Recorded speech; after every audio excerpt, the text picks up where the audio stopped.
What's up, guys? Welcome to the live stream. I was not planning on doing a third live stream today or this month, but we hit 30,000 subscribers. I gotta do it. We gotta celebrate, you know what I'm saying?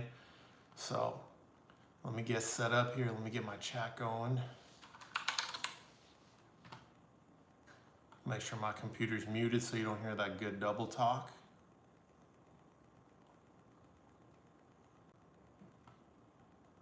And if anyone's out there, as always, first few comments, let me know what the levels are like. Let me know you can hear me and stuff like that.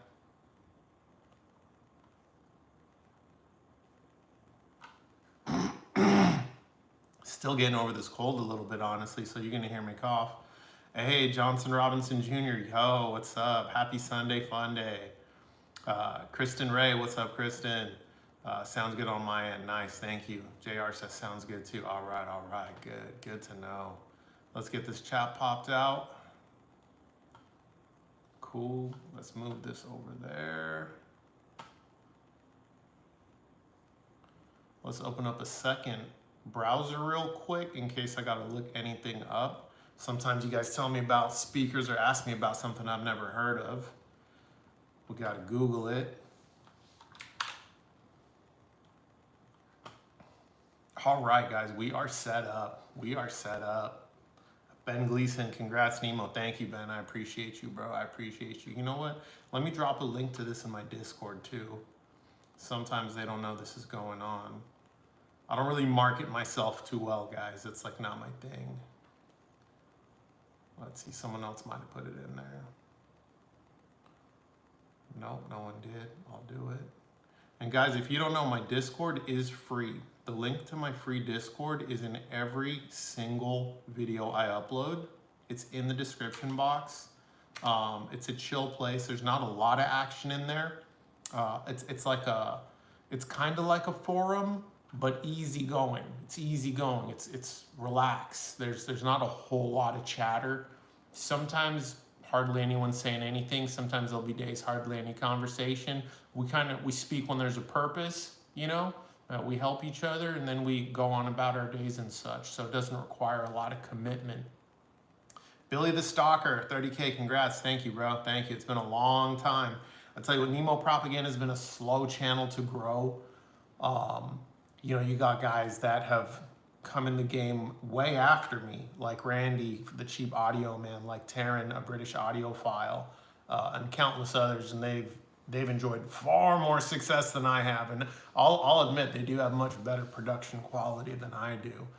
And Randy, without a doubt, outworks just about everyone with the amount of content he puts out, you know. But sometimes it's just if the algorithm likes you or not, if the people like you or not, for one reason or another, the audience is going to resonate with who they're going to resonate with. I don't compare myself to anybody. I'm just grateful to be where I'm at. I've enjoyed every step of this journey. Well, maybe not every step. There's certainly been some frustrations. I won't lie to you guys. Sometimes manufacturers are hard to work with. Sometimes there's a little bit of weird drama in the space between people. You know, sometimes there's not politics in the traditional sense, but in the figurative sense. Johnson Robinson, quick question. Is there a big difference from the Rhythmic F12 SE and F12G? Does the material make a difference in tone? Thanks. So look, as much as I love Rhythmic, I do not like GR Research. I don't like Danny, and I don't trust him as far as I can throw him, and I will not buy, promote, or talk about a product he has any hand in, even if it's from a brand I absolutely love, and that includes the F12G that uses his driver. I just don't trust the guy. I just don't. He reminds me of everyone in my life I've ever met that screwed me over, that's lied to me, that's been dishonest, that's been shady. Anyone that's shown a smile to my face and only spoken poorly behind my back. Anyone who promised they were good for the loan and took months and months and months to pay me back while buying themselves, you know, toys and such. Danny reminds me of all of those people from my past, and I don't know the man. Maybe I've got it wrong, but I'm 41 years old, brother. I've learned to trust my gut, and I'll simply tell you like this. Brian from Rhythmic is an engineer. the metal cone F12 is the one he designed, I would rather to have the one he designed than use a driver someone else designed. That's just me. And maybe Rhythmic might not like me saying that, because obviously if they sell the G version, they believe it's good, right? Or serves a purpose, and I'm just over here being a hater. But I'm not gonna lie to you guys, straight up. Johnson Robinson, you're saying, I did not know the G was his speaker. Yeah, it uses his driver. It uses his 12-inch paper cone driver. Yeah, and you know, a lot of people have tested it. People say it's good. I mean, it's still using the Rhythmic servo plate amp. They still designed the cabinet. Rhythmic knows how to put together a subwoofer. I'm sure it's still quite good. I just don't like that he has his hand in it. Again, because of everything I just said about the dude, you know. But before this thing gets started, you guys know what time it is. Time to open the audiophile approved drink, the best sparkling water ever, Waterloo Strawberry. I'm not sponsored by them. I wish I was. I will happily take a beverage sponsor. Got Nemo Propaganda has a price for sponsorship. Don't get it twisted. I'm not going to take a sponsor. Oh, we got to open it the audiophile way, guys. Listen, put your thumb over the top, a little bit of downward pressure, softens the blow when you open it, so there's no big crack. But yeah, listen, Nemo Propaganda will take sponsorships. I wouldn't take money from a company that's in the space, like I wouldn't take money from like a cable manufacturer to sponsor a video, or a subwoofer or speaker manufacturer to sponsor a video of like another audio or hi-fi product. That's just a little too messy. That's like incest, in my opinion. But like, I'll do an ad read for like sparkling water all day long, baby. I'm not doing like Ancestry.com or none of that bullshit though. The level of refreshing, I can't even begin to describe it to you guys. How many people we got in here? 16 people. Drop a like, guys. The like helps YouTube promote the video to other subscribers. You guys might think just because I live stream, every subscriber knows. No, YouTube doesn't work that way. What YouTube does when I start a live stream, it shares it with a small group of people. The people YouTube feels that are maybe my most dedicated fans, if you will. And then based on you guys clicking the like button, YouTube will decide if it should promote this live stream to more of my subscribers, which is kind of frustrating. You would think if you're a subscriber and someone you're subscribed to is live streaming, you should be alerted. That should pop up at the top of your feed, but it doesn't. It only pops up to a few people's feed, and YouTube relies on you guys to give YouTube feedback with that like button, and then they share it out to more people. Christopher M says, haha, that's an interesting analogy. Yeah, look, it is what it is. Like I said, I'm 41 years old. I've learned to trust my gut. It hasn't really let me down. If I look at someone and I just don't trust them for one reason or another, it's usually, there's a reason. There's a reason, man. You know? And it doesn't mean that person's necessarily an awful person. It doesn't mean they're without redeeming qualities. Everyone's got redeeming qualities, yeah. But for me, that person's not a fit, right? They're just not. Svalbard says, Streamo, you should put the sparkling water in a stocking and give it that Christmas vibe. That would feel like, then it would feel like a present. You know, I don't have a stocking that's about this small, but it would be funny if there was like a little stocking looking can koozie. That would be a vibe for sure. I was thinking about doing a topical video. Someone posted this in the comments. They were like, hey, you should do a list of like your favorite warm speakers. And I thought that was a good idea. I think I'm gonna do that. I think I'm gonna do a list of my favorite warm speakers. Hold on, guys. I got a window over here. It's open a little bit too much. And look, it's reflecting on my glasses. You see that? It's bothering me. It's bothering me. I gotta close the blinds. I'll be right back. Like, maybe you could time it. I'm gonna say 8.5 seconds. We'll see. That's a noisy bar stool.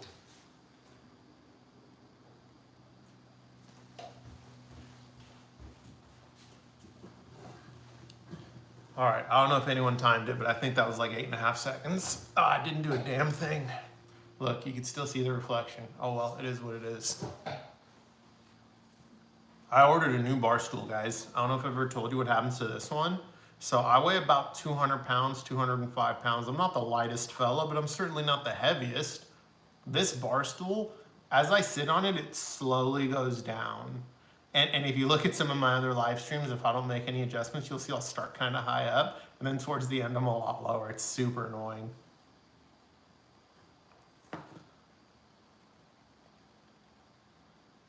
Yeah, so this guy wanted me to do a video on my favorite warm speakers. I think I'm gonna do that. And conversely, I think I'm gonna do a video on my favorite like detail speakers. Like if you're a detail customer, if hearing more into the recording is a top priority, when you're buying a speaker, like what are a few brands you should consider?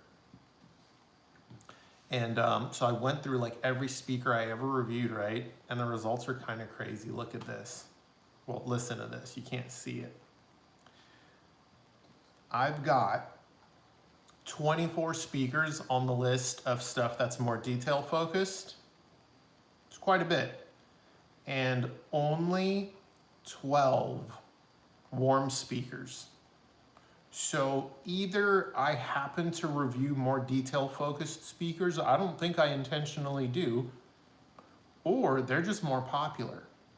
And there are less warm speakers in the space. Some speakers made both lists. For example, KEF R3 Meta, depending how that's set up.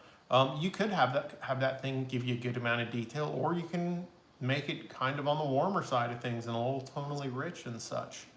The Dynaudio EMIT 10 is similar in that regard. So some speakers, a little bit of jack of all trades, made both lists. But you know, something like the Focal Aria, that's an analytical speaker. The Platamon, that's an analytical speaker. Dolly Oberon 1, Klipsch R50M, you're never gonna get those to sound warm, right? And likewise, there's some warm speakers on the list, like the CSS1TD, that original Hecko Aurora 300, the Dynaudio Evoke 20. You're not getting that, or shout out, I haven't reviewed this one yet, Spendor Classic 3-1. You're not getting that thing to sound even a little bit analytical. There's no way. There's just no freaking way that's going to happen. Let's check the comments. I've been yapping for a bit. Ham says, got a recommendation for a sub under 2K. Music first, but can double as a home theater sub. Low volume champ, but has respectable output if needed. Ham, what country are you in? That matters. If you're in India, it's going to be tough. It's going to be tough. You guys, if you're upset that your country has high prices or a little bit of a tax, oh my goodness, don't be too upset. These poor guys in India really get screwed over. They have so much import tax. Like something like a Polk HTS-10, which is like not a good subwoofer. They're like $299 in the US. They're like $800-900 in India. Ham, you're saying you're in Canada. Under 2K, Ham, sorry. Sorry, what's the room size looking like? I don't want to suggest a REL T5X, for example, or a pair of those if it's a big room. Now, I know you said you wanted to double down for theater, so I'm not going to suggest a REL T5X, but let me know the room size will help make sure you get something that's good. Similar to mine, so about 10 by 12, 8 or 9 foot ceilings. Okay, let's think. Medium sized, well, my room's small, so not similar to mine. I'm 10 by 12 with 9 foot ceilings, or 12 by 14 with 9 foot ceilings if I include the hallway, which I probably should, because it's not like there's a door in that room. The hallway's literally just to the left of the room, and the opening between the room and the hallway is 10 feet by 8 feet. There's just like a small framing, if you will. So medium sized. You got options, bro. So 2K is a good budget if you just want a single sub. Something like a REL Predator 1510 will get the job done. Those are probably a little over your budget in CAD, but those do go on sale sometimes, especially around this time of year. And a little secret, I can't speak for every dealer, but some people have told me that they've been able to negotiate with their dealer a little bit to get the price down on that sub a little bit. Not a lot. I'm not saying they went to their dealer and got a 50% discount, but if they were trying to hit a price point that wasn't too far off from the listed price, the dealer was able to work with them. So that's one option. You can get Rhythmic in Canada, but you're gonna have to, what most guys I know do that live in Canada that have Rhythmic, they live closer to the border. So they'll have it shipped to like a service that's just south of their border. Drive down, pick it up, and drive it back up if you could do that. Rhythmic FVX12 is going to be a great dual duty subwoofer. It's a vented 12, but it's very articulate for music. And being a vented 12, we know it can do theater. If those are too big, you could do a pair of RAL 1205 Mark IIs. SVS prices are a little bit higher than they used to be in Canada, but those should be easy to demo. You got a lot of setup options there. I don't know what else is available for you. If you want to, if that's not enough, what I just said, feel free to give me a list of what you have in mind, and I'll chime in on if I think one is better than the other. But you know, you got options. How about RSL 12S? That's a great option. I don't know what that costs to get that to Canada. H.H. Scott, hey Nemo, Merry Christmas. Nice to see you. What's up, Scott? What's up? You know, I'm curious to see if my subscriber count's gone up just in the time I started the stream to now. Let's see.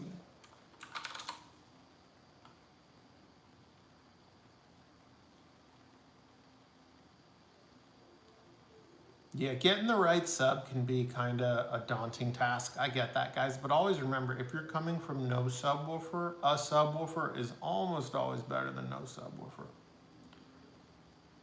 Oh my God, YouTube doesn't think of me. Get out, oh my God. Are you serious? During the live stream, you're gonna make me log back in? Oh man, I hope this doesn't happen to the stream. Yup.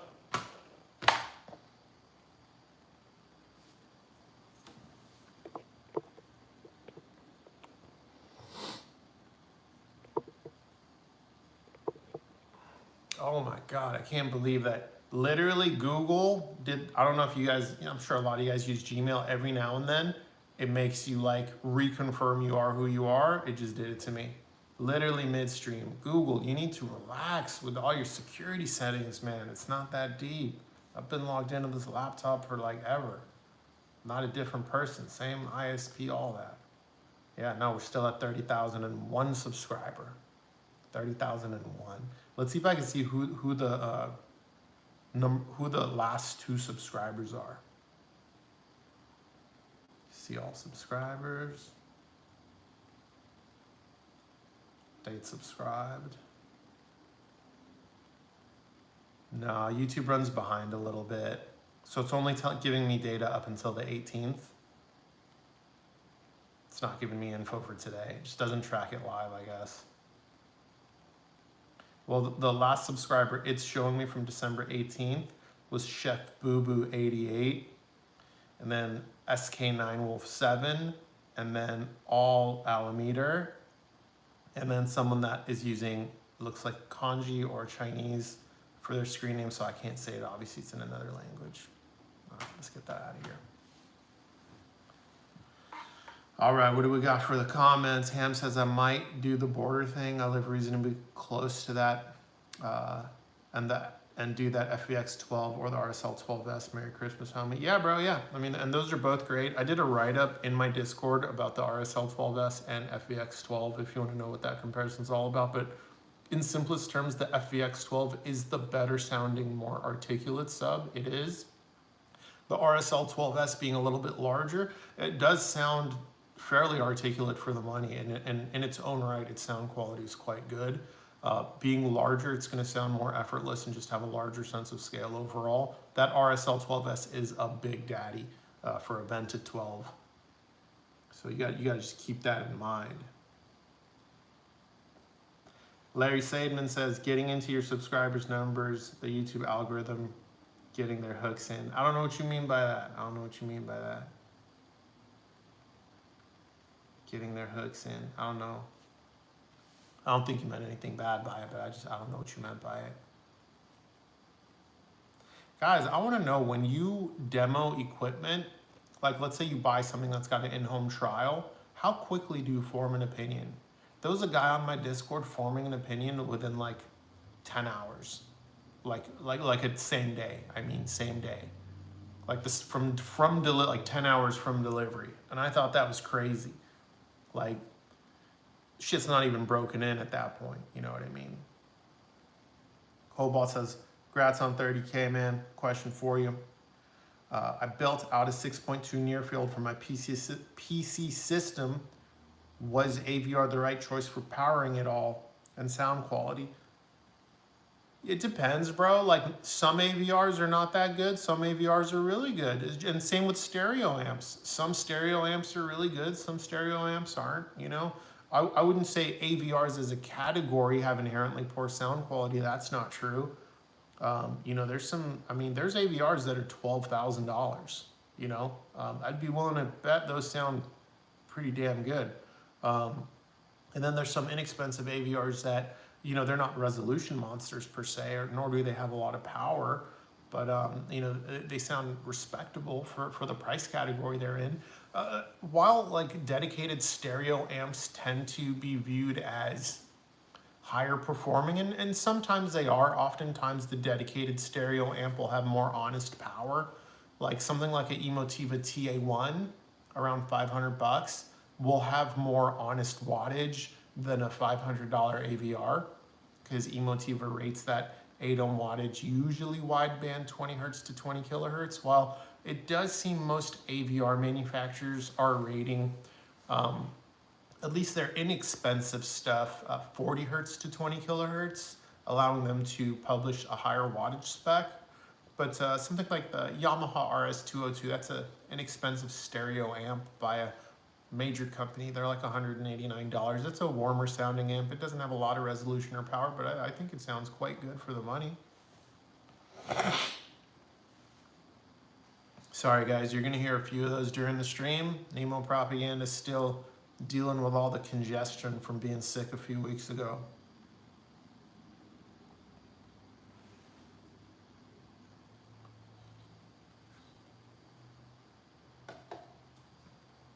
Cobalt, I'd say the most important thing is if you built really small speakers and the sensitivity is low, you want to have enough power to drive them is all really.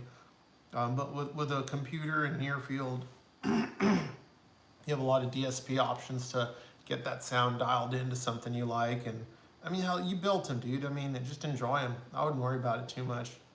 Oh, Serge, $1.99, coffee on me. Thank you, bro. I appreciate it. I do appreciate it. I am gonna buy some coffee today too. I appreciate that. So yeah, guys, no one's telling me, how long do you audition gear for? If you buy something that's got an in-home trial, how long are you auditioning it for? I'm willing to bet some of you guys do what I do. Like, some of you guys are probably driving and you can't interact, or like you're in the middle of cooking a meal and you're just like listening to me. So if you can't interact, no problem. I totally get it. But for those of you that can interact, I want to know, how long do you audition something that's got an in-home trial before you decide, yes, this is staying in my home, I love it, or no, I'm gonna take advantage of that in-home trial and send this back. This is not for me, right? Ham says, personally, I tend to have an opinion right away. Yeah, I think that's okay. I think that's okay, but assume it will change. Yep, good, that's healthy thinking. I try to wait till my opinion stays constant. For my recent amp upgrade, it took a month. In short 1 to 2 hour sessions. I think that's great. Cobalt says, I appreciate what you do. Understanding audio is a mystery to me. So I totally rely on people like you to do anything. Thanks for answering the question. Much love. Yeah, Cobalt, I get it. You know, in most hobbies, the thing we're after is tangible, right? And what I mean by that is, if you're into cars, for example, right, and you add a part and that part's supposed to add more horsepower, you can feel that horsepower. If you're into golf, for example, and you spend some money on a set of golf clubs, you will immediately see how they start to impact your swing.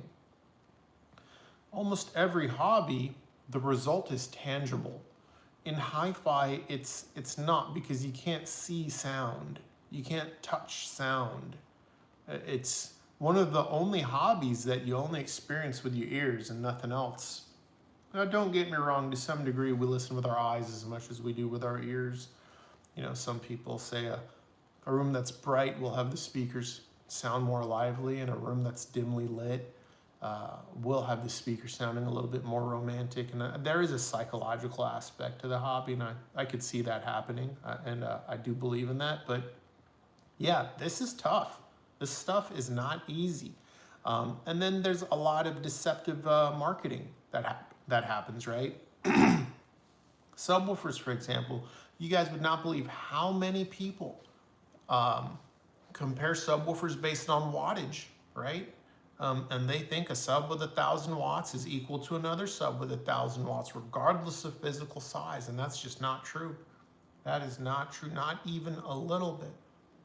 A 250 watt sub can play louder than 1,000 watts. Static Age, 30K, heck yeah. Congrats, looking at getting a rhythmic 18-inch sub after your review. Do it. Do it before they're sold out. Those things sell out quick. It's the last piece I need for a mixed duty HT music setup. Appreciate the channel a ton. Thank you, Static. Look, bro, if money's not stopping you, you should order it. I mean, I'll check right now. It might be sold out right now. They're a small boutique company. You guys got to remember that. It's not uncommon for their stuff to be out of stock for 90 days, more sometimes. It's not uncommon to order, and your order may not ship for about 2 weeks. This is a small boutique company. We need to manage our expectations. So Static, good news. It looks like the black matte, the black oak, and the piano black are all in stock. So, and I do know they just had a shipment land about 2 weeks ago. So it's a good time.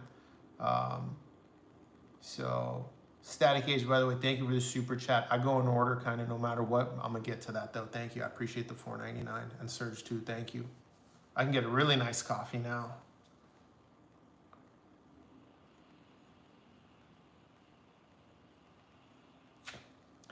Sergey Gonchar, regarding auditions, sometimes 2 minutes if it's really not for me. Yeah, I mean, sometimes if stuff, you're just like, this is not my sound, and you've got a lot of experience, you know, that's easy to pick up on. Start liking it after a few weeks, playing with it. Yeah, but you see, even Sergey says he'll stay in it though. You know what I mean? He can make an opinion quickly, but you're not giving up just because you don't like it. You still give it a few weeks. That's good. Sergey, you're like me. He says, I also place way more value on aesthetics than normal, so I can forgive performance if it looks dope. I'm with you. I'm with you. I will not speak higher of a product just because it looks good in the review, but personally, I may enjoy it more. Yeah, looks are important to me. This stuff's just furniture when it's turned off, and I care how my room looks. I can't have a pair of ugly speakers just because they sound great. That won't do it for me. Scott says, I go as long as possible normally. That's good. That's smart. So it depends on the length, but I bought I can't say that word, Eigentakt amp a couple of years ago, and it was so transparent. His comment got cut off. He must have hit enter early, so I had to skip down to find it. So transparent that I sent it right back after finding out that half of what I listened to is poorly recorded. Yeah, there's gear like that. There is gear that is so resolute that it will punish you for poor recordings. And you know, for someone like me who listens to some death metal, that can be a no-go. Like when I pull out my Platimons, I'm not listening to every track, right? I'm skipping some songs because the Platimon are so resolute. They will show you the shortcomings of a poor recording.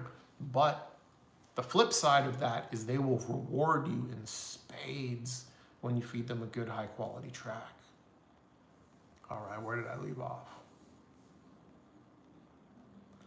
Static Age, $4.99 super chat, thank you. What's your coffee setup like? So, I just got into espresso recently, and what I do, anytime I'm gonna get into something where the barrier of entry for quality products is high, I buy what I consider a disposable version of that product to see if I'm even into it. Because like a nice espresso maker is like $500-600, right? And I don't want to buy a $500-600 espresso maker just to learn that I'm only going to make espresso once a month. I think we've all made this mistake. You buy a treadmill, you think you're going to use it all the time, use it twice and never again. So I bought a piece of crap $99 espresso maker off of Amazon. It's a piece of shit. I wouldn't recommend it. It's got plastic in the portafilter. It's a low quality product. But I bought it just to see if I'll use it.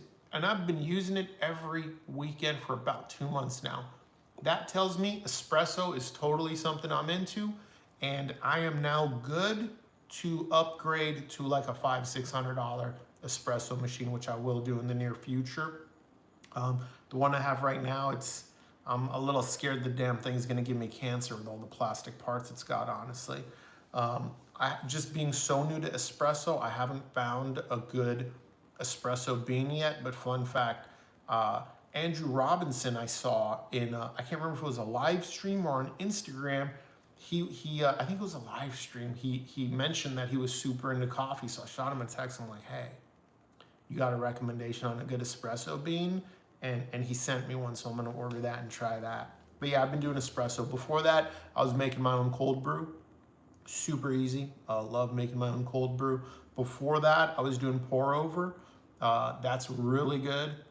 Pour over is the freshest, best coffee you can make yourself, especially when you're grinding the beans yourself. But I'm not super into like hot coffee these days. Like even when I make my espresso, I do put it in the freezer for about 5 minutes before I drink it. I like it closer to room temp.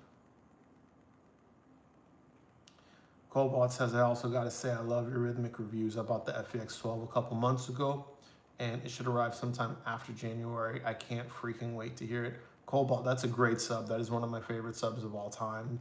I consider the FEX12 an absolute hidden gem. Anytime I go on their website and I see it's not sold out, I'm upset, I'm frustrated.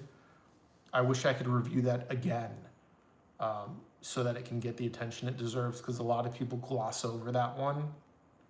I love the FEX12. I still have the FEX12. It reached the point where like, I'm just, the only bummer, like at the time, so it looks like they don't have a gloss version anymore, but there was a short period of time they had a gloss version.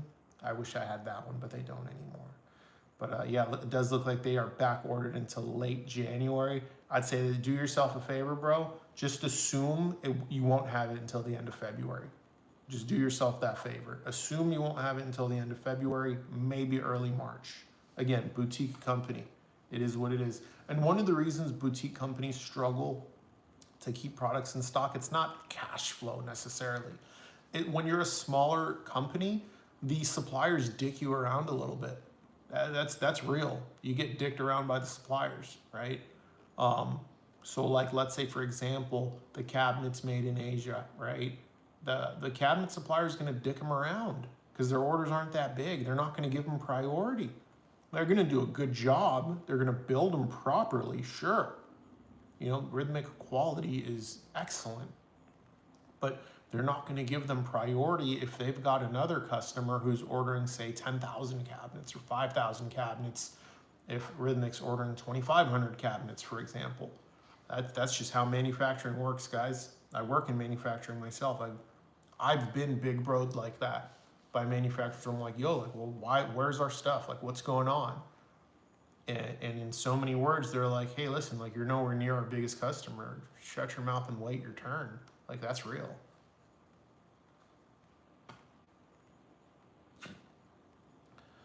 Shihu Audio Man says, are you a golfer as well? No. Hate golf. All my friends are into golf. I hate it. I hate it. I find it the most frustrating sport of all time. I'm convinced golf was designed just to get men away from their wives. I'm convinced. I watch my friends play golf. They do not look like they're having a good time. They get so mad at each other. They be arguing over shit. And when I try to play golf, I hit the ground and just like a cartoon character, like it shakes, like that vibration goes up the shaft and like into my hands, and I'm just like, oh, and it's like rattling my brain.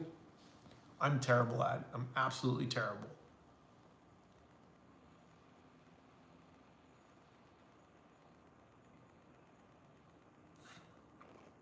Serge said he made a decision to return the ISO acoustic feet after about 2 weeks.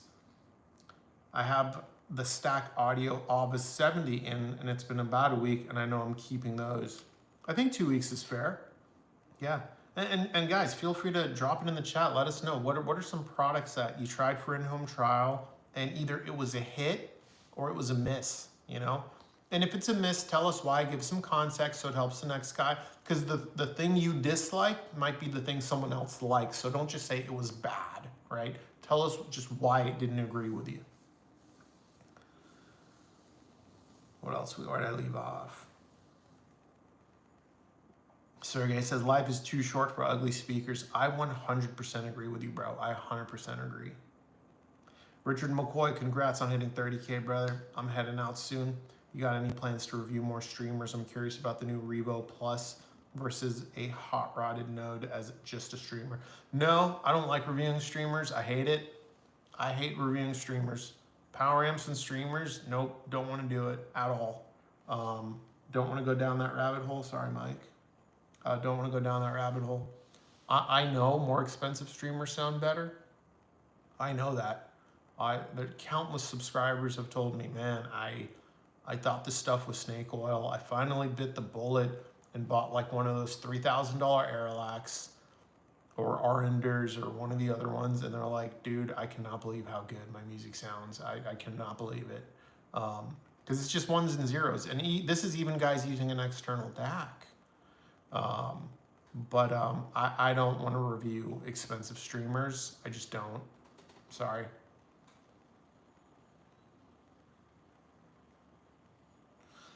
Sergey says, +1 to gear that lies to me. I just want my stuff to sound good, and most of what I listen to needs a bit of help to sound good. Yeah, there's nothing wrong with that. So you're gonna like maybe speakers that don't rip apart recordings. Give me a second, guys. My ice maker is on. I need to turn it off. The sound pisses me off. I'm not autistic, but like certain sounds just piss me off. I don't know why. And I bought this like cubed ice maker. It makes fantastic ice. Good, nice, crunchy ice. But the sound this thing makes when it's on, it's just like nails on a chalkboard to me. I'll be right back.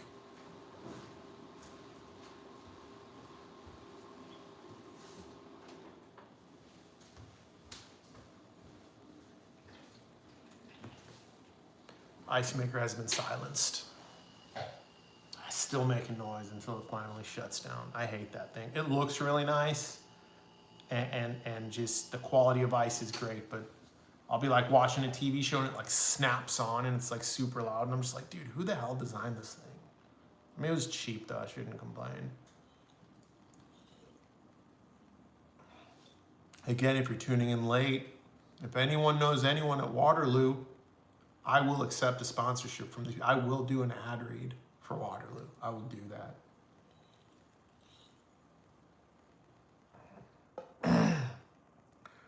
Mark Weston says, have you reviewed the Paradigm XR13? I haven't. I've tried to reach out to Paradigm. They don't respond to me. It's hard, guys, to make a relationship with a brand. It's really hard. You guys have no idea. If you're a small channel, it's hard. Even some big channels sometimes get ignored, honestly. But let's look at the XR13. It kind of looks like the JL Audio formula on absolute steroids. So I'd be willing to bet big money that this is just a pure SPL sub, and that's okay. There's nothing wrong with that. But it's generally not the sound I like. It's generally heavy-handed and very aggressive. Expensive too, $4,999. That's a lot. That's that JL Audio formula. As much output as possible out of a small cabinet. It's not cheap to do that. It takes a lot of wattage, and it takes a very beefy driver that can handle the abuse required to get it to play loud. And that's the SPL formula, essentially. Small cabinet, extremely beefy driver, throw as much wattage at it as you can, DSP the hell out of it, because that driver's in the wrong size cabinet, you're abusing it, and just make sure the driver can handle the abuse. That's the small sub SPL formula. JL does it, Paradigm does it with the XR range. It seems like Perlison does it with their sealed stuff. Their vented stuff is totally different, but their sealed stuff. And some of these can sound incredible. Just because I'm saying they're SPL subs, it doesn't mean they don't sound incredible. Some of these can sound really impressive, right? But they generally don't have that like airiness to them that something like a Rel or a Rhythmic has, because this is not an SQ design. I wouldn't be surprised if the moving mass on this driver was about a pound or more.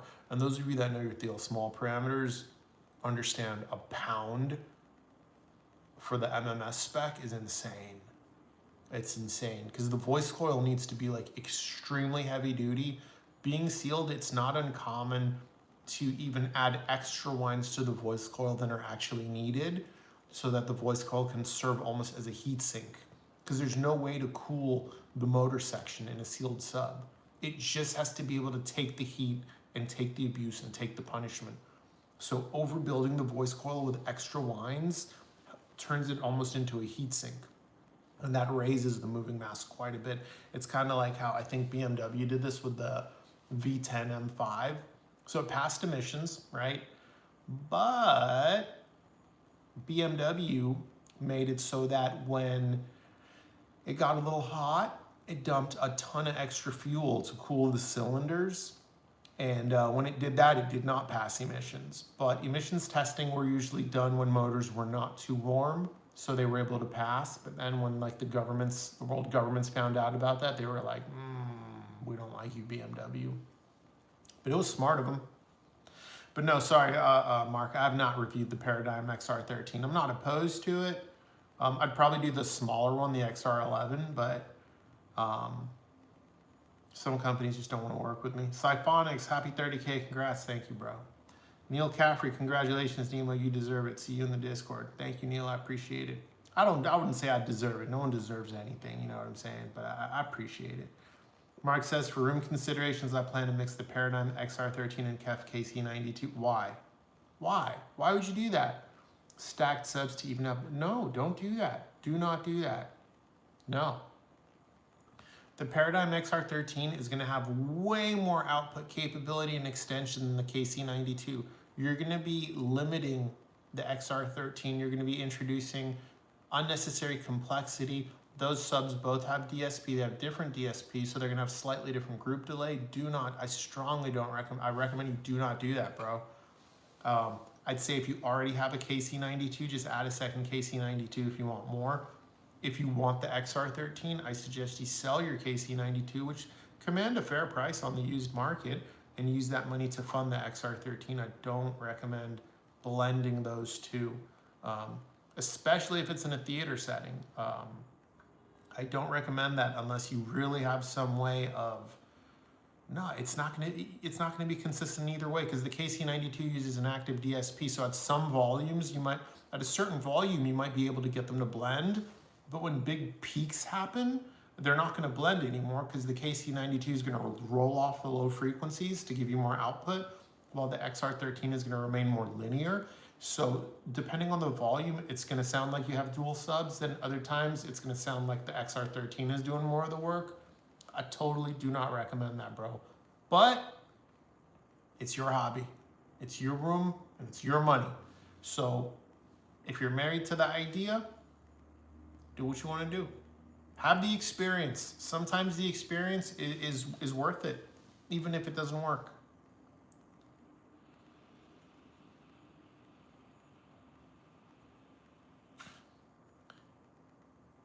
This is a crazy name. SKMZ. I'm going to call you SKMZ Wanky. That's how my brain interprets your name. My hit was Dirac. Brings the music into focus. Very enjoyable. Do you ever use DSP? No, I don't use DSP. I think DSP is okay to use if your room has a lot of issues, such that the DSP like really helps, make the room sound right. My room is pretty good. I have room treatment instead, so I've got everything I want. Even my room's like natural tuning is pretty much what my taste is. I'm pretty lucky. I don't need DSP, but if I had like one of those rooms where like this room, for example, this is my living room. This room is terrible. If I was doing a system in this room behind me, 100% I will use a DSP. In this room, I've brought subwoofers up here before, They do nothing at 40 to 50 hertz. There's no bass. No bass at all between 40 to 50 hertz. There's a rise around 25, and that's it. This room has major bass problems. It has major imaging problems. It's so hard to get imaging out of this room. Behind me, that's a glass slider. And then the other side of the room is totally open. As you can see, this room would need DSP to sound good, 100%. So just my listening room doesn't need it, but if your room needs it, I don't think you should shy away from it. A lot of those issues can be solved with room treatment too, but some people don't want room treatment. They maybe perhaps can't accommodate it or feel it's maybe too expensive, and it can be. Sometimes the amount of room treatment you need is considerably more expensive than just a mini DSP. Like, I'm about $2,000 in on room treatment. So, I mean, that's a lot more expensive than a DSP. But, you know, they solve the problem in slightly different ways and will sound a little bit different. But I'm all for using something to, you know, enhance and fix.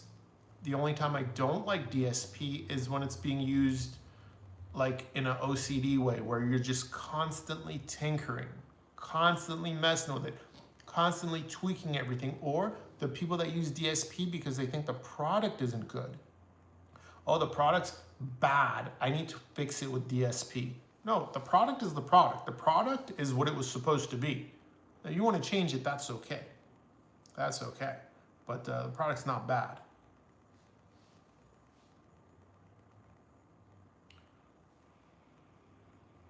Audioitis, thank you for the review on the RSL IA 255.1 integrated. That's a great little amp, guys. That's another hidden gem. 110 bucks. Best inexpensive desktop amp I've ever heard. He bought one for his son's first rig. That's a great gift. For a tiny thing, it's incredible. Won't be selling my audio research, but really cool for so small. Yeah, exactly, yeah. Look, we're not gonna sit here and pretend that $100 amp competes with a $5,000, $10,000 amp. No. But it does have the sound quality of amps that are like 500 bucks. It does. Choke change. Could you invert the SPL sub? Not sure if that changes the sound. What do you mean? You mean invert the polarity? I mean, most subs have some kind of setting for that. I'm not sure what you mean, Choke. Can you clarify, please? And I'll answer the question. Audioitis, also, I am looking to buy 2 subs and probably Rhythmic. Room is 16 by 13 by 10. By the way, before I get distracted, guys, this is an AMA. You can ask me anything. It doesn't have to be just audio stuff. You can ask me for marriage advice if you want. I will give you marriage advice. I've never been married, but I am arrogant enough to give advice on a topic I have not experienced. Don't worry. I will speak on it. Any topic you want, I will speak on it. So audioitis, room 16 by 13 by 10. That's a good room. Mains have 10s, so I don't. So this is a common mistake. Audioitis is saying his main speakers have 10-inch drivers, so he doesn't need a lot of help, but would rather do the stereo sub thing, cost no object suggestion. So just because your main speakers have 10s, doesn't mean you don't need a sub, doesn't mean they have a lot of extension. The Zoo DWX has a 10-inch. The KEF R3 Meta with the 6.5-inch driver has way more bass than the Zoo DWX with the 10-inch. The Bucard S400 has more bass than a Zoo DWX. The Dynaudio Evoke 20 has a lot more bass than a Zoo DWX. Guess what? A Dynaudio EMIT 10 with a 5.25-inch driver has more bass and a fuller sound than the Zoo DWX with a 10-inch driver. Driver size does not necessarily dictate extension or the bass tuning or how full the speaker sounds. So look, this is a simple one, dude. You want to cost no object, buy yourself a pair of Rel Carbon Specials, you know? But you mentioned Rhythmic, so you're shopping Rhythmic. You could do a pair of E15 HP2s. You could do a pair of F12 SEs, you know? If this is your double duty like theater, you can go for a pair of F18s. You can go for a pair of FV18s if you're really crazy. Rhythmic makes it, all their Rhythmic subs are great. All their subs are great, man, you know? Yeah, I'm not sure if this is a stereo or a theater. You guys got to tell me that stuff, guys. It's hard to give you advice if I don't know if it's dual duty or not. Audioitis says from Rhythmic or L anyway. So you want just Rhythmic or L? Yeah. Carbon Special pair, you know, S510 pair, F12 pair, U15 HP2 pair. You got so many options. Everything these guys make is great. Larry says he gave the Zoo DW6 the full trial, bought footers to keep place from rattling, and raised the soundstage, did what I could, but returned. I didn't have the clarity resolution I wanted. I haven't heard the DW6. I did feel the DWX was amazing, though. That was an amazing speaker. Stereo Nord says, Stereo Nord. Is that, so it's got the O with the dots. So you wrote that in like your language, I'm guessing. Is your screen name Stereo Nerd, basically? That's super cool if it is. Hello from Sweden. Have you ever considered to build your own speaker? No, I am not that kind of guy. So I have good mechanical skills with some things. Like if you want to lower your car, I'm good with that. If you need to change the clutch on your car, I have those mechanical skills. When it comes to woodworking, I'm the guy, I'll measure 5 times and I still cut wrong. Now, I know a lot of these speakers come with flat packs and stuff. I also solder like a 5-year-old with cerebral palsy. So if I was gonna build my own speaker, I would have to pay someone else to like solder the crossover together. And then at like that point, it's like, it's just not something I enjoy. I have reviewed DIY speakers like the CSS Crichton 1TD and 1TDX, but I had CSS send me like finished speakers. I have big respect to anyone that does DIY. There's a lot of value to be had in DIY. It could sound incredible. So if you want to do it, I encourage you to do that. Mike Huntington, congratulations, brother. Question. Yeah, fire away. By the way, Mike Huntington, YouTube told me recently, it gave me a little report on some of my most active subscribers, and you were like #1 or #2 on the list. So special shout out to you. You've been with the channel for a long time. Mike says, do you listen with your eyes closed or open? Both. Sometimes my eyes will be open because I want to stay awake. If I close my eyes, it's like most people, imaging is a little more focused and such. Things do sound better with the eyes closed, in my opinion. But I'm a professional sleeper. It's really easy for me to fall asleep. And if I close my eyes, I might only be able to listen to 2 or 3 songs. And then I'm off to La La Land, where I'm like half awake, half asleep. I'm not awake enough to like change a song. I'm awake enough to know what song I'm listening to, but I'm like 90% asleep. I can sleep right here, right now. I can sleep on this stream. I can put my head down on this countertop and I will fall asleep within 3 minutes, maybe 4 minutes. I'm an expert sleeper.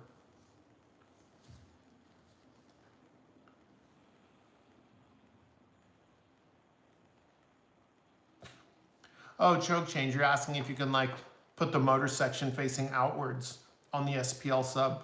Yeah, you can. Car audio guys have been doing that for years in the SPL competitions. Now, when you do that, you can't do that to an existing design because it's going to change the air volume in the cabinet. The volume of the motor section is taken into account when you're building a cabinet for a sealed sub or vented sub. So when you invert the driver, that motor's now on the outside. It's no longer taking up space, and you're going to end up with a cabinet that's a little bit larger than you initially intended if it was originally designed to not be inverted. So you could lose a smidgen of headroom. Your limiters might be slightly not as effective. It shouldn't be a huge deal if someone were to do that to a sealed sub. It shouldn't cause major issues, but it would throw everything out of spec just a little bit. Just a little bit.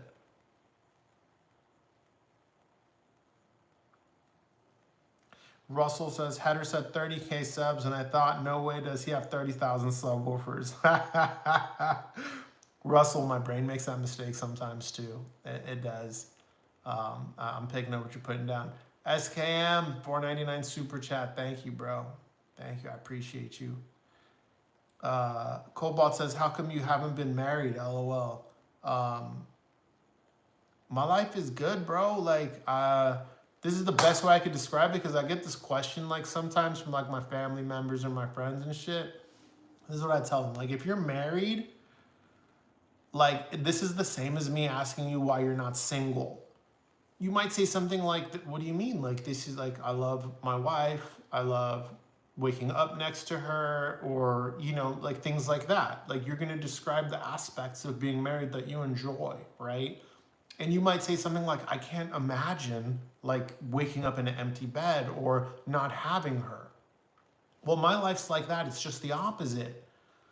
I like waking up in an empty bed just by myself. I like coming home to a quiet home. I like that everything is where I left it. I like that I'm only responsible for myself. There's a ton of peace in that. And it's hard for me to imagine living any other way. Don't get me wrong, if the Lord sends me a good one, I'll put the effort in, you know, but the Lord hasn't sent me a good one. I've only had problems. So my life is very peaceful. It's very good. I'm really happy. We got a lot of good vibes. I have a ton of friends. Like, I'm super social. Like, I'm around people all the time. I'm the guys, I'm like not one of these YouTubers that's like home all the time. I'm like rarely home. 99% of the time when you're seeing a video of mine, it was recorded like weeks ago. I film like once a month only. I don't have time to film more than that. My life is so jam-packed. I'll film once a month. I'll crank out like 3 or 4 videos. I'll get them edited, uploaded, and scheduled. And most of the time when you guys are watching the video, I'm not even at home. Sometimes I'm not even in the state. I travel a lot for work. I'm out of town. I'm responding to the guys in my comments from the laptop in my hotel room or from my cell phone while I'm out with my friends. I'm not home that much, you know. But yeah, bro, that's my answer to that, you know. I would have quoted a Jay-Z song, but he's in some hot water these days, you know.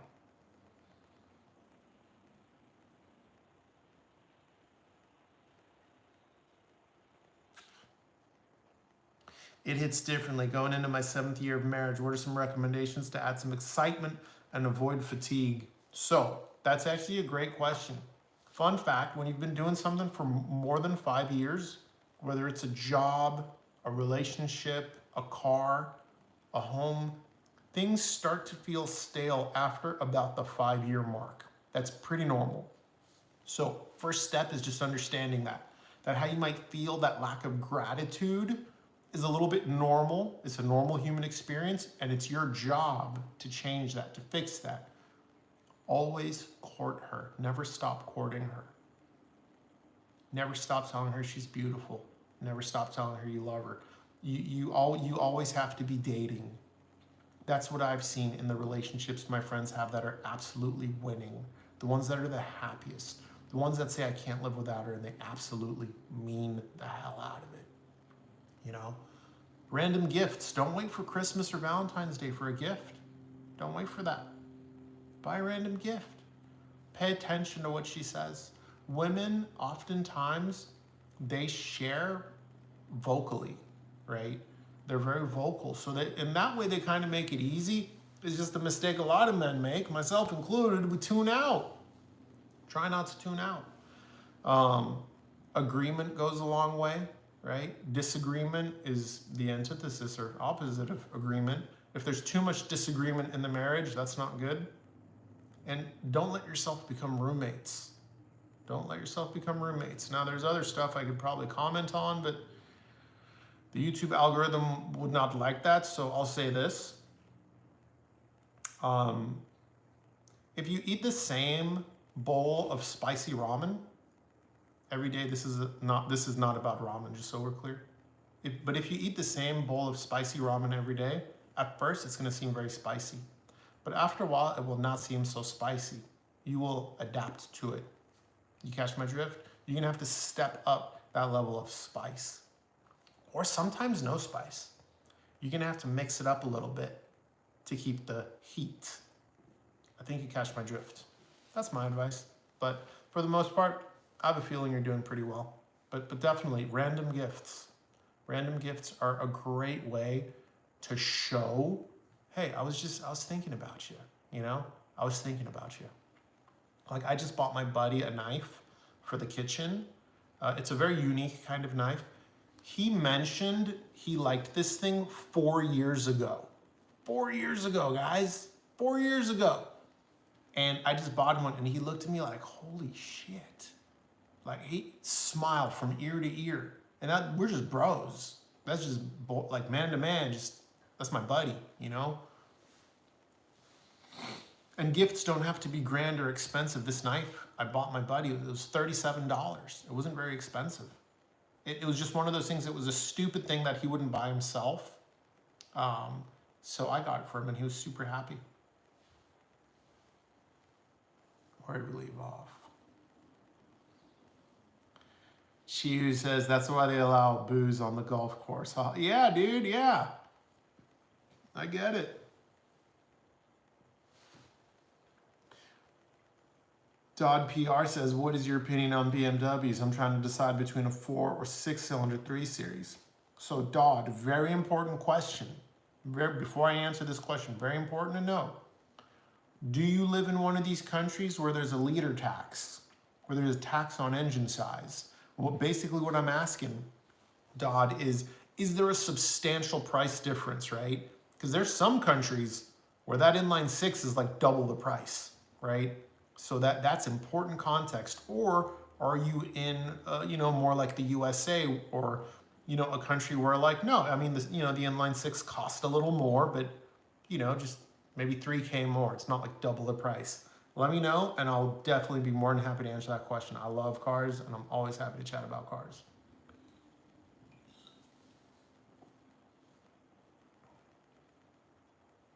Audio-itis says, thanks, man. All 2-channel audio stuff for me. My mains are Hales Transcendence 5s and are nearly full range, but are sealed. Perfect bass, just barely not enough. Was thinking a G22. But if you think Carbon Specials are a step up, I'll go with those. They're different, bro. Like, the Carbon Specials can do some things the G22 can't do. By the way, Kristen, I see that super chat. Thank you. I appreciate that. I'm going to holler at you in a second. I just go in order. I mentioned that, guys, because I know a lot of YouTubers, they like highlight and prioritize the super chats. I answer everybody. So the Carbon Specials can do some things the G22 can't do. The Carbon Special is a different sub, but the G22 is a 100+ pound behemoth. It can do things the pair of Carbon Specials can't do, right? Like a G22 could probably sustain like 16 hertz without any strain. Carbon Special is gonna have a hard time with that, right? So try to demo this stuff where possible. Obviously you can't demo Rhythmic, you can demo Rel. Try emailing both companies, tell them what you got, tell them the room size, and see what they suggest. I do think a pair is more important. Let me look up these Hale Transcendence 5s. I've never heard of this.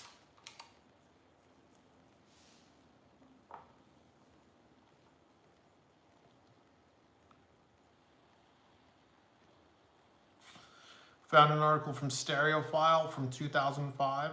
No, this was published in 1999. So this is an older speaker. Okay, but it's a full-size tower. I'm just looking for the specs here.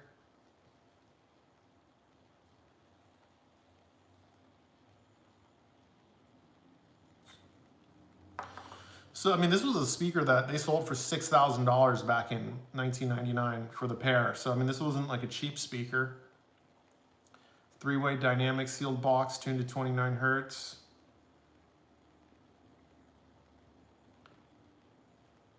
So they claim 23 hertz to 26 kilohertz, but even Stereophile says no limit was specified.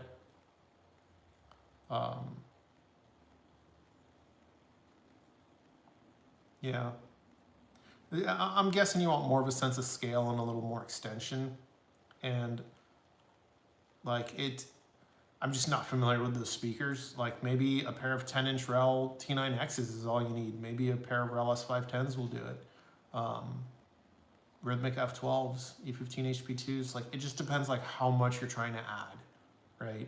like a pair of rhythmic E15 HB2s, you're adding a pair of 15s, you're going to really step up that sense of scale and your ability to have some forceful extension, around 20 hertz and below.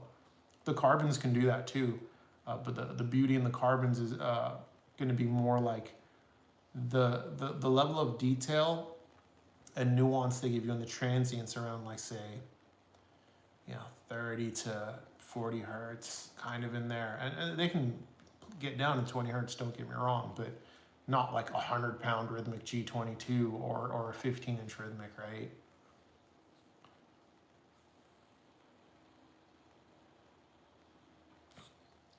Cobalt says, in general, Toyota versus Honda. That's a tough one, bro, because Honda's been having trouble with their transmissions. Their interior quality's gone down quite a bit over the last 10 years. And they've been having weird... Honda is not the reliability benchmark they once were. They're having, like, AC fail in a car. Just like stuff that used to never fail. Toyota, conversely, is still pretty good, but some of their stuff, just the price doesn't make sense. Like the Tacoma and the 4Runner are priced just so high, Toyota's having some problems too. It's like where Honda has like a few small problems. And I wouldn't call transmission failure a small problem, but they're not failing like right away. The Honda transmissions are like failing at like 70, 80,000 miles. So they're just, it's premature failure. Whereas Toyota, their twin turbo V6 that's found in the Tundra and a couple other cars, it's like failing in 5 to 10,000 miles. They're saying there was some machining debris left over that are causing premature failure, and maybe that's the case. But both companies need to tighten up. I think both companies, if you buy a car from them, there's a chance you'll get a good one and there's a chance you'll get a bad one. I think the Japanese need to step up as a whole right now.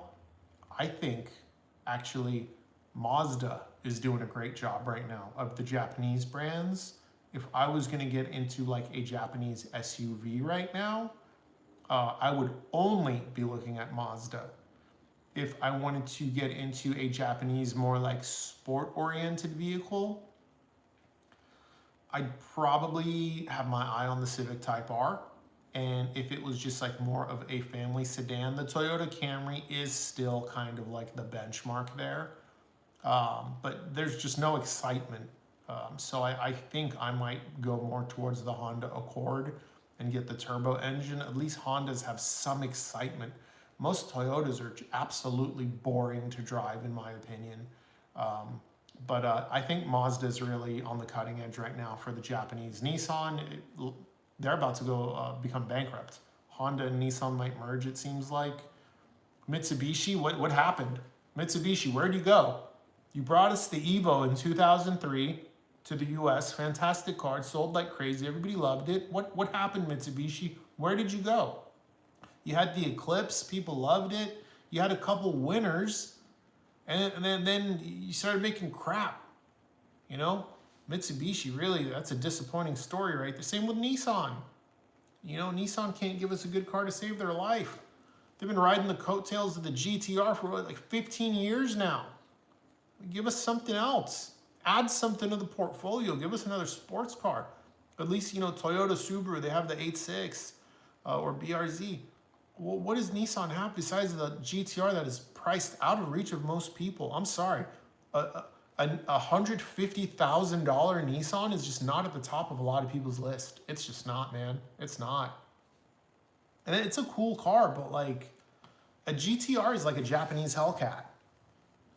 Like, okay, horsepower, it's fast, cool. That gets old. Without the refinement, that gets old, and that thing does not have the refinement to command a $150,000 price tag, in my opinion, man. It just doesn't. That's a tough one. OGZ is asking for sleeping advice. I'll give you sleeping advice, but this is a tough one because people are made differently, right? So first and foremost, your bed is for sleeping and sleeping only. You don't do anything else in your bed besides, well, there's one other thing you can do in your bed, of course, right? You know what I'm talking about. Aside from that, you're not watching TV in your bed, you're not hanging out in your bed, you're not scrolling on Instagram while you're in your bed, right? Let's make that clear. Your bed is for sleeping. By the way, your bedroom also is for sleeping. You don't do shit else in your bedroom but sleep. Okay, in the morning, yeah, you brush your teeth in your bedroom, you wash your face, you take a shower maybe. In the evening, there are some things you do in your bedroom, right? But you don't hang out in your bedroom ever. Your bedroom is not a place to hang out. It's a place you go with a purpose. Take a shower, take a bath, wash your face, brush your teeth, go to sleep. That's it. I have a TV in my bedroom. It's for aesthetics. That's it. I don't use it. So that's all rule number 1. Rule number 2, okay, is try to not, like the mind can get very like hyperactive sometimes, right? Some of that's natural, some of that you're doing.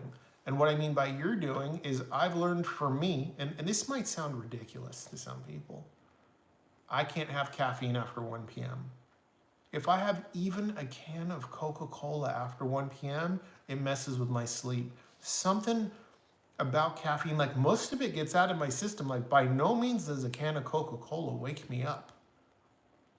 But it's almost like just enough lingers that my mind becomes hyperactive.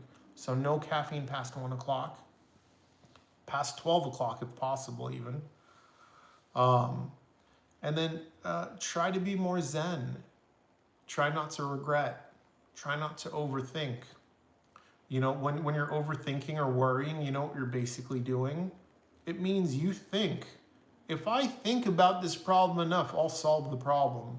You have to accept some problems are without solution. I'll give you an example.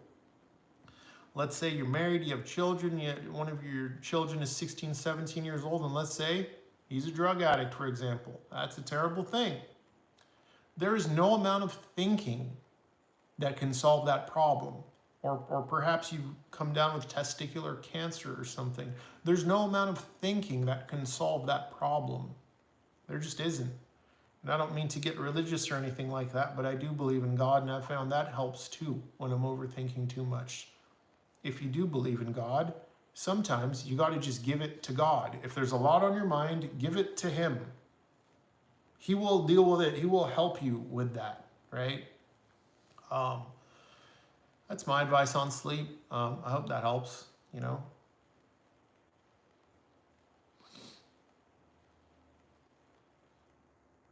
Where'd I leave off?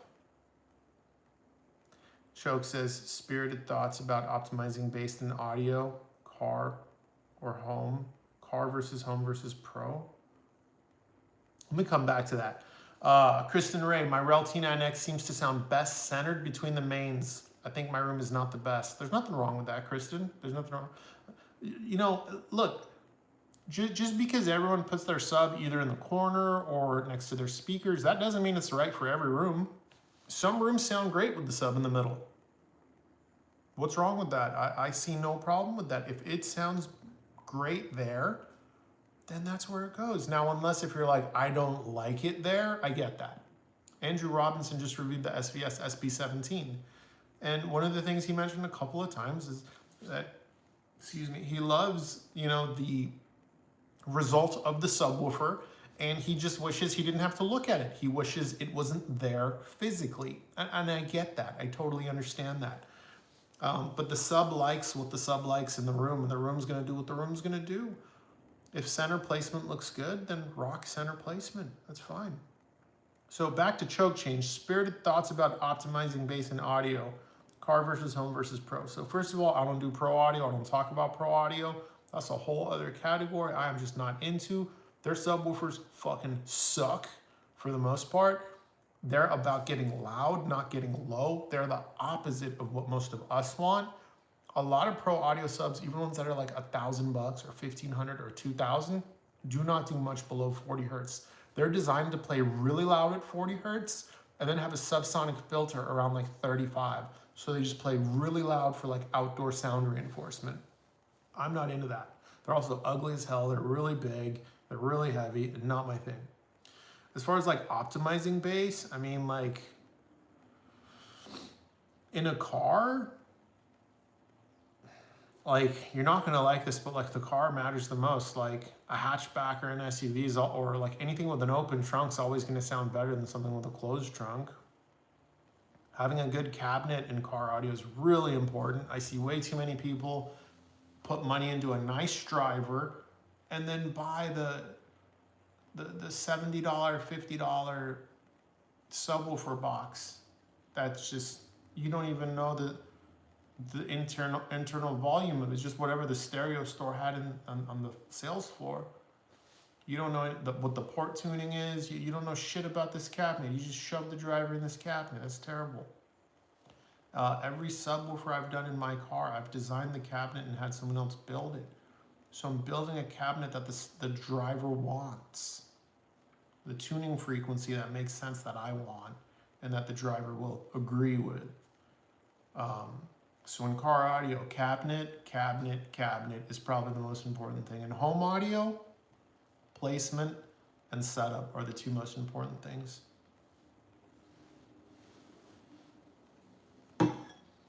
Getting parched. Give me a second, guys.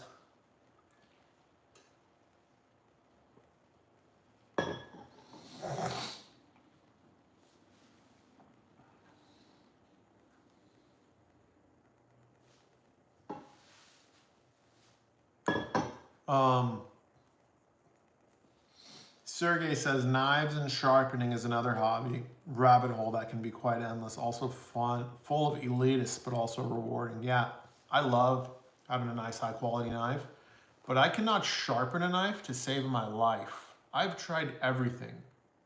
I'm just not good at sharpening knives. So what I've done, I've given up on expensive knives. And what I'll do is I'll buy a knife that's between like $30 to $50 maximum.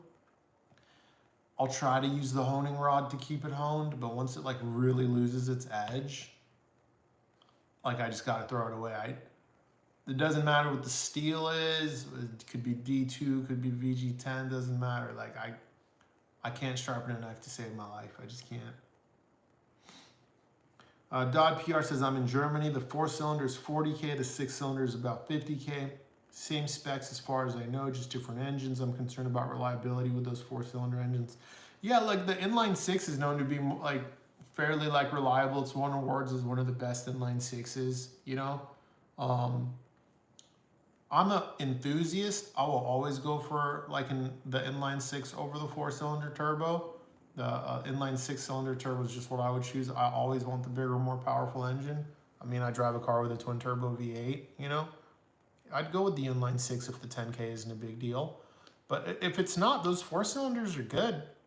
Like, you got to remember, that same 4-cylinder that's in the 3 Series, there's a variation of that goes in the 5 Series that's much heavier.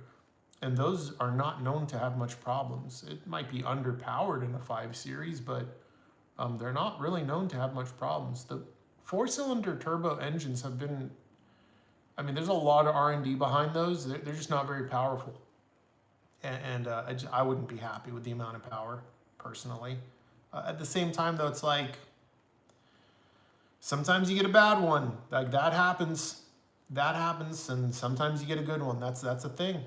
I knew a guy that bought a Toyota Corolla. It was unreliable, if you could believe that. I mean, sometimes you get a bad one, but if that were me, Dodd, I'd get the inline 6 twin turbo. That's what I would get. Like if the M340 is an option for you, that's what I'd get.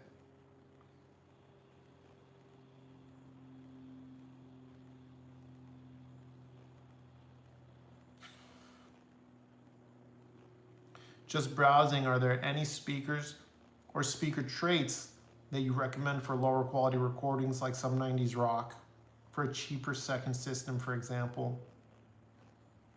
That's a tough call.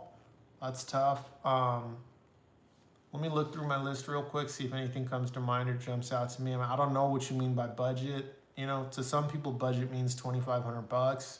To some people, budget speakers just a couple $100. How about the CSS Crichton? Either 1TD or 1TDX. That's a real friendly speaker. Audio Emit 10.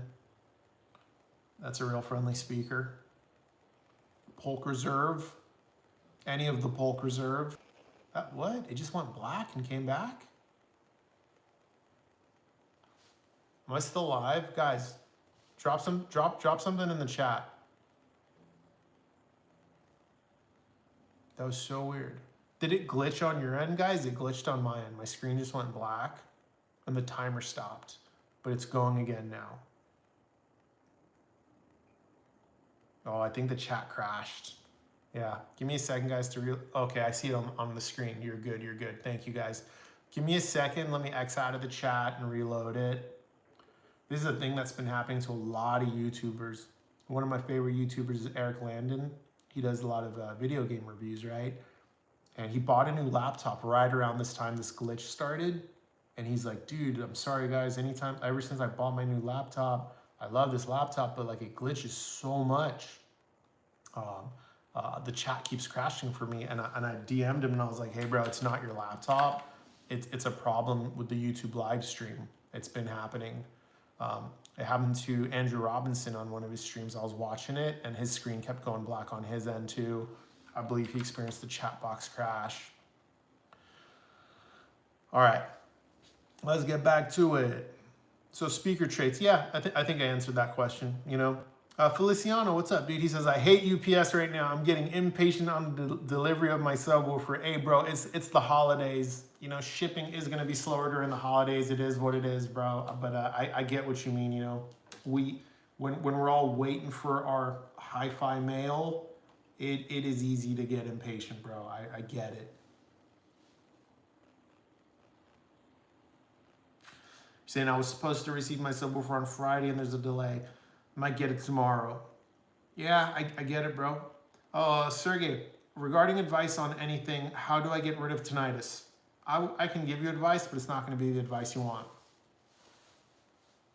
You can't get rid of tinnitus, but I'm going to still give you advice. Sergey, a lot of people have some level of hearing deficiency. A lot of people have some kind of tinnitus. I have imbalance myself. My right ear is down substantially compared to my left ear, and it can be very frustrating. Occasionally, I'll just be sitting and then just boom, tinnitus just hits in the left ear, and it's like loud, bro. And then it goes away. I wish it wasn't like that, you know, but the only solution is I have to accept it.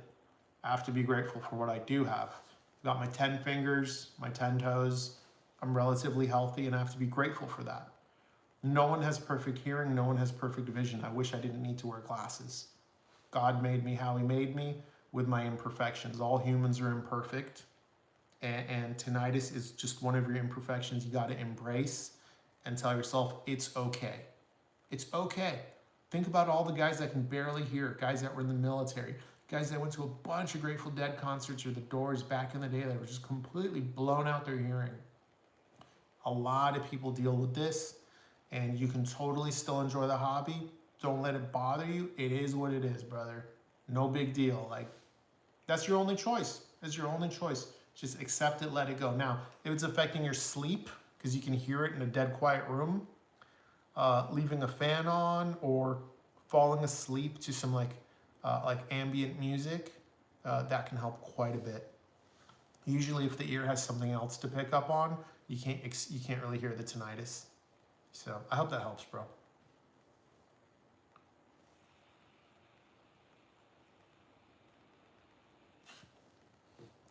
Choke change, more on audio bass, passive radiators in car audio or pro. Again, bro, I don't want to talk about pro audio. I don't like pro audio. Passive radiators in car audio, no. Passive radiators can't handle the abuse car audio is going to throw at them. That's why you don't see them. Just you like, if you want more output, you DSP it if it's sealed, or if it's vented, you just tune your port right.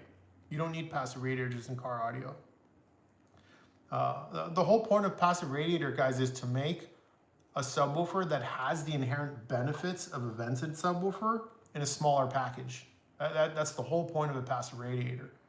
But passive radiators can't handle the abuse that car audio puts a driver under, like tremendous strain. No, it's not for car audio. Fourth order, sixth order sub boxes for home. Again, bro, I'm not talking pro audio. You could do a bandpass for like home audio if you want, but like these niche subwoofer designs, there's a reason they're not very popular. They're, you know, these like fourth and sixth order. Here, let me just Google it real quick, make sure I'm not talking out of my ass on the wrong one. Make sure we're on the same page, because sometimes I get them mixed up. So, yep, okay. So yeah, fourth order bandpass is exactly what I thought it was. Let me look up sixth. Yeah, look, so these are all exactly what I thought they were. Look, so they can have a lot of output, but oftentimes in a narrow frequency range. So if you are trying to only increase the bass in a very narrow frequency range, I mean, by all means, you can build yourself a fourth or sixth order bandpass. Do keep in mind they're quite large. That's another issue. That's another reason we don't see them in the home. So there's a reason these other like niche designs like folded horns, fourth order, sixth order, rotary, there's a reason they're not more popular. Because they're niche, they have trade-offs. They might be great at one thing, but at the expense of quite a few other things. You know, for example,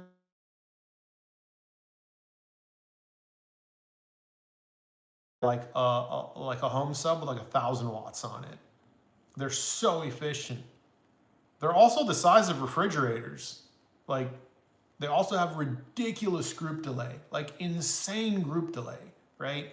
So most people have decided the trade-off of these esoteric designs or these niche designs simply aren't fucking worth it. Like, they're cool. They're cool for what they do. It's cool to see one, but they're just not worth it. That's why people don't have them, you know?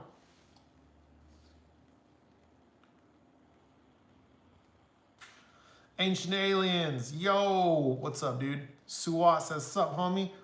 Came in right in time for the holiday pep talk. Yes, sir. Mike Huntington, do you have any new info to share on the new Bucart E50 speakers? No, I got none. I have no internal information, and if I did, I still wouldn't share it, because, you know, that would be disrespectful. All I'll tell you is this: expect a delay. Expect a delay. I work in manufacturing. Anyone launching a product in the last quarter of the year, expect a fucking delay. I don't care if it's a barbecue grill, a new computer chip, a TV, there will be delays. The last quarter of the year is the worst time to launch a product if you care about the timeline. Man, you're gonna have delays. A lot of factories, half their staff is missing. You know, some of them are closed for the holidays. Shipping gets slower. Mistakes happen. A lot of people are checked out early mentally. Yeah, I wouldn't be surprised if these don't start delivering until February, maybe March. Let's see what the website says. And this is, I'm not speaking poorly of Bucart. This isn't their fault. This is just a part of manufacturing. So let's view product. E50. It is still on the pre-sale.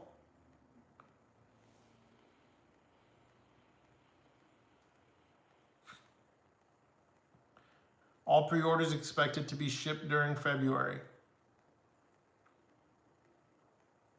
I wouldn't be surprised if that turns into March. It's just how it is. That's just what happens. I'm eager to find out, though. I mean, it looks beautiful.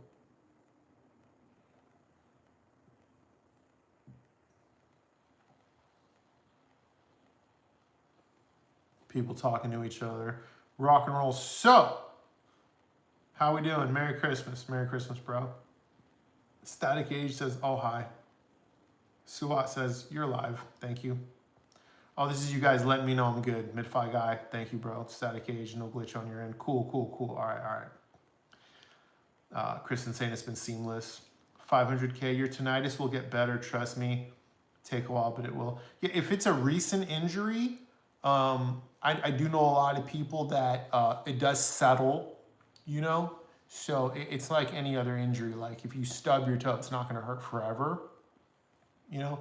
But if the tinnitus is bad, like it will stay with most people for the rest of their life, but it does settle down quite a bit. That is true. Thank you for mentioning that 500K. Mid-fi. Have you ever gotten into the Chi-Fi clones? I went on a binge during Black Friday weekend and got 2 amps and one pre for like 1,500 total. LOL. Nah, bro. Like, so the thing with the clones is they're using really inexpensive parts, most of them, and my problem with these types of products as a reviewer is the same problem I have with the cheap Chi-Fi desktop style amps like the SMSLs, the Fossies, the Dukes, the IEMAs. These all use really inexpensive parts, which means they totally can sound fantastic, yes. They're not going to be consistent. Cheap parts have a wide range of tolerances, right? They allow for, let's say like a high-end capacitor, for example, or resistor may allow a 1 to 2% tolerance in variation and variance. An inexpensive one may allow 20%, 25%, right? So it's tough to guarantee that the unit I review and listen to is going to be the same one the customer buys. The customer might buy one that sounds different, right? You could run into a situation where some of them might last for 4 or 5 years. Some of them might fail within the first few weeks. It's just a headache that's just not worth me dealing with as a reviewer. Now, if the individual wants to experiment, have at it, have fun, have fun, have fun. I don't want to stop you, but I'm not going to speak on it myself. I'm not going to like give it the recommendation. I don't feel comfortable with that.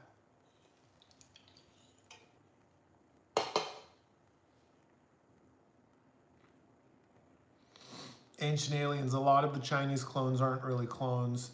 They work off of expired patents and circuit designs. I mean, that's still a clone. Never exactly the same as the original. Yeah, of course it's not exactly the same as the original, brother. If it was, what they do is they strip down the design as much as they can to bring the price down. They substitute parts as much as possible for much more inexpensive options, all to drive the price down. So I guess, yeah, then in fairness to some degree, it's kind of not a clone, right? Because it's been cloned with affordability in mind and a lot of liberal changes. So I get what you're saying, yeah. Suwad says, are you a shawarma or kebab guy? This is a great question. I am Middle Eastern, so I do take this question very seriously. This is a very serious question. This is probably the most serious question anyone's ever asked me in my life. I'm hands down a kebab guy. Hands down. Shawarma is good too. Shawarma is good too. There's nothing wrong with shawarma. But if it's one or the other, kebab all day long. All day long. Shawarma is like a Middle Eastern burrito.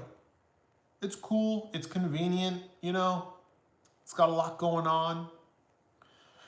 But no one's like really eating shawarma at home. Shawarma is a nightmare to cook. I don't know if you guys know how they make that like rotisserie thing. Okay, let me explain it to you. It's a lot of food prep.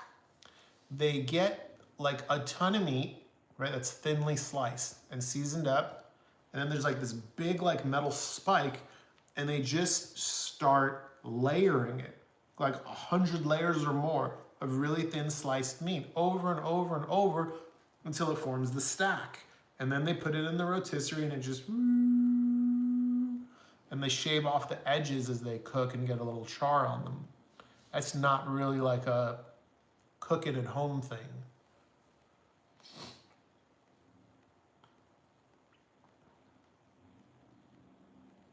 Mid-fi guy, I got a Dart Seal NHB 108 clone expired circuit patent and was shocked how good it sounded. I hear you on the parts inside. I'll watch out for the longevity, but 500, I won't be hurt if it fails. Yeah, I'm with you, and I have the same attitude. Like, personally, I'm very comfortable doing a little bit of gambling, right, in my hobbies to see what happens. The learning, the curiosity, that's all exciting for me. And I'm willing to spend money and even lose a little bit for that journey. To me, that's part of a hobby. But mid-fi guy, you got your own YouTube channel too. You know damn well that is not how everybody views money. Oh my God. Some of these guys, some people, they're such nits when it comes to money. Oh my God. They will, I know guys that are like, well, I was gonna buy a rhythmic subwoofer, but then I found out, Like I gotta pay the return shipping, and you know I'm just not willing to do that. What if I don't like it? And it's like, bitch, don't be so cheap. Some people are really cheap, bro. You know that. And if I recommend something and it breaks, even if it's like $100, some of these guys have a heart attack over that, bro. They really freak out. Some of these guys, they want a risk-free hobby. They want only benefits, no risk. They're so risk averse to any kind of financial loss. And it has nothing to do with their earning capabilities. A lot of these guys have money. They have the money. They're just like, no, I'm not going to lose even $30. I don't want to make a mistake. They're so afraid to make the wrong decision. So that's that's my opinion on that. Middle Earth says the last one Hi-Fi Zone reviewed said it was good as that Dart Zeal. Yeah, I mean, people be saying shit like that all the time. I mean, that's like the review game, right? Like, this cheaper thing is just as good as this real expensive thing. Like, everyone says shit like that. Personally, I've still not experienced that. I've still not experienced something be a fraction of the price, sound like something that's 5x or 10x the price. People keep saying it. I haven't heard that yet.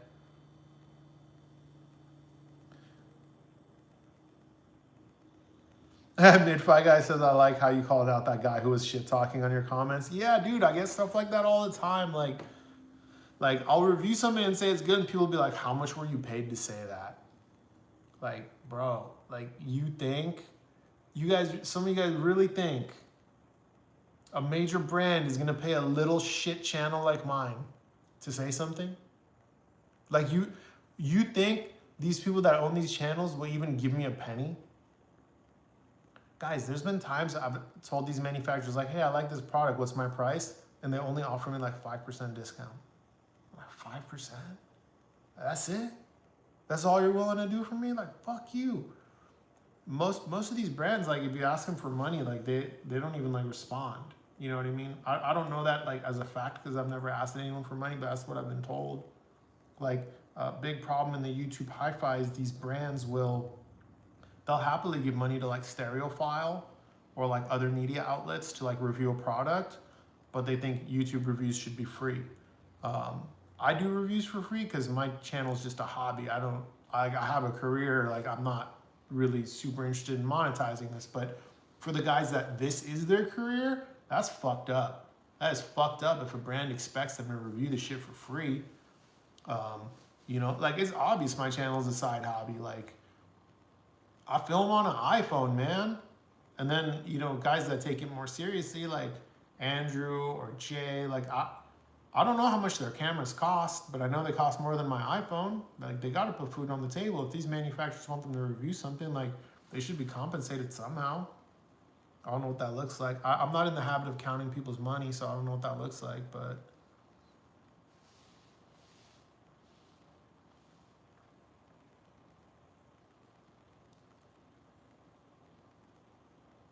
Brian says, congrats on 30K. I just have a second. See you next time, everyone. Hey, thank you for hopping in, Brian. I appreciate you. Cobalt says same. Midfi says, some guy said I was on the Bose payroll for saying their wireless headphones were decent. Yeah. It's like some people, they're so jaded. You know, they're so jaded.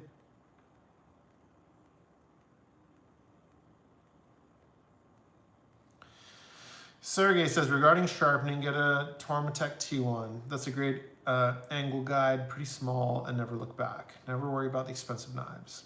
I'm gonna look this thing up, bro. I probably already have something like it. No, I don't. I've never seen anything like this before. This is a $400 knife sharpener, bro. I'm not buying a $400 knife sharpener. Are you crazy? No way. No way, bro. I'll rather just throw away the damn $50 knife and buy another one. My most expensive knife is $200. I'm not buying a $400 knife sharpener. Like, it looks nice. Like, maybe if I had a restaurant. Bro, this thing is big. Like, for a knife sharpener. Bro, I appreciate you looking out for me, but that's... I'm not buying that. No way. That's too expensive.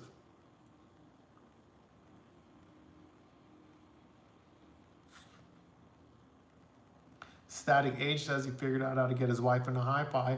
Turns out it was vinyl records. It hit a nostalgic itch for her. we've been spending a lot of quality time listening to and enjoying music in the evenings. That's beautiful. Thank you for sharing that.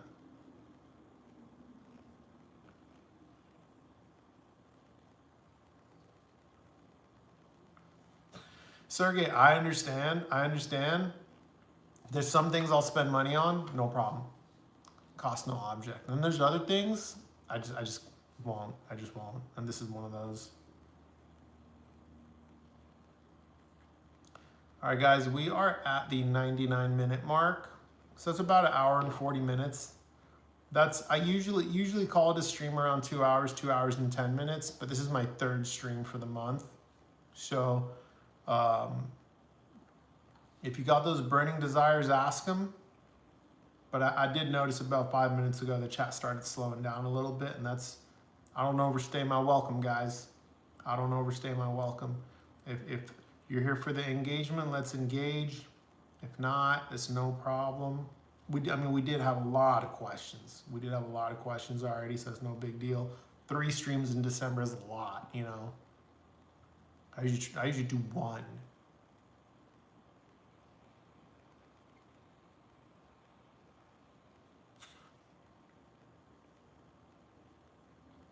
Sergey says burning desire time needs a mood change. Get some LED lights, switch to red or something. I know, right? Fletcher says you get more YouTube credit if people watch to the end of the video. Not sure how that works if you fast forward to the end. Yes, you're correct. No, if you fast forward to the end, that doesn't help. In fact, fast forwarding to the end is bad.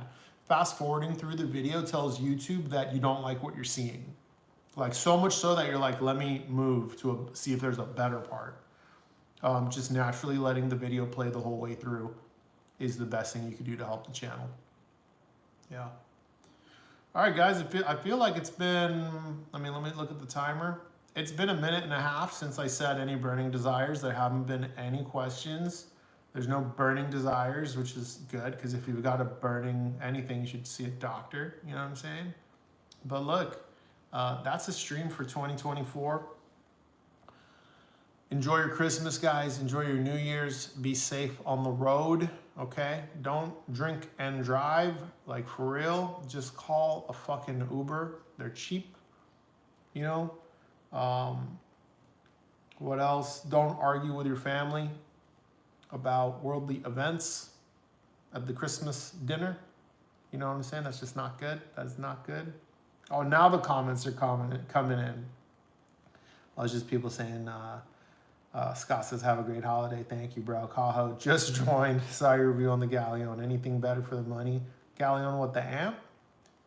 I mean, it's a $3,000 amp. Yeah, the Brunoco Terra is really good around that price too. I'm sure there's a ton of other things around that price I just don't know about. But the Brunoco Terra is like $200 more. That's a really good amp too. Midfi guy, happy holidays, folks. Serge says, thanks, buddy. Static Age, appreciate you. Have a great end of the year. Yeah. All right, guys. Hey, thank you for tuning in. Until next time, be safe.